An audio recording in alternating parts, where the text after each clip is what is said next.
Wakil Presiden Gibran Raka Buming Raka memanen jagung di Desa Mulyasari, Tanjung Lago, Banyuasin, Kamis 25 September 2025. Panen mencapai 26.708 ton dari lahan seluas 4.555 hektar.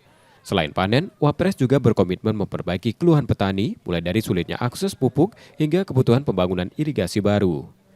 Sumatera Selatan dinilai menjadi salah satu provinsi pertama yang berhasil mengintegrasikan sektor pertanian. Program ketahanan pangan ini menjadi prioritas nasional untuk melindungi harga di tingkat petani, sekaligus mendorong swasembada pangan. Ini Pak Presiden sudah tanda tangan Inpres nomor 10 tahun 2025 yang isinya fokus untuk pengelolaan jagung.